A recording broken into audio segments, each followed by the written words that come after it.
Hello everyone, it's Thursday. Last weekend I went with a colleague from school to spend some time at the Toledo Museum of Art. This is the same colleague who gave the faculty a presentation on ekphrastic poetry, which I talked about a few months ago. The visit was twofold. I wanted to experience something in Toledo I hadn't before, but I also wanted to explore something I never thought would have interested me. I've said in a previous video that art and art history have never been interests of mine, most likely because I'm not a good artist.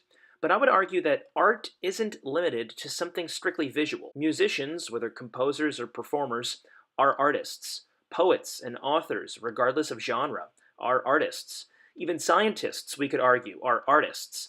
Limiting the definition of art to something visual, in my opinion, contorts the whole idea of what art truly is, the work of someone who poured themselves into something they loved. A new topic of discussion amongst the faculty this year has revolved around this idea of visual literacy, a type of literacy extending beyond that of words and printed text to include an understanding of information presented in the form of an image. We as a culture are bombarded with images today, from LED billboards and pre-roll video ads on YouTube to commercials on television and our Instagram feeds. It's impossible for our minds to fully capture the essence of every image unless we take the time to stop and actually look at them. The 2 hours I spent at the Toledo Museum of Art forced me to stop and look, to actually see something rather than just acknowledge its existence. In this piece, I saw a muddy tire track through fresh snow.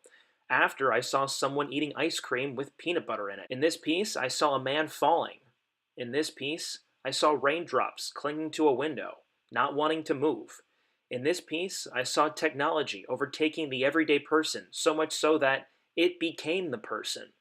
And then I saw this piece, a 61-minute slow-motion movie captured by British artist James Nares, who filmed 16 hours of footage in the streets of New York in September 2011 using a high-speed camera of 500 to 1,000 frames per second before editing it and slowing it down, capturing people in a Pompeii-like state, as he described it. I saw this piece, a 2001 photograph by an Australian artist demonstrating humanity's infiltration of nature by installing a carpet into the floor of a forest. I saw this cabinet organ, this oath, this image of Yosemite Valley, and this beaded piece that took the artist 9 years to complete. Did I truly see these pieces of art? I could argue that yes, I did see them, but did I take the time to understand them, to respond to them in a way that I would a novel or a poem? Visual literacy is something new to me, but very intriguing and something I want to better understand.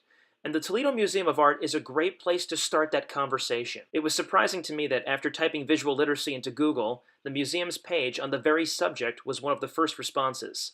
The accompanying video, which was shown to the faculty at school several weeks ago, is well worth the watch. I want to become more visually literate.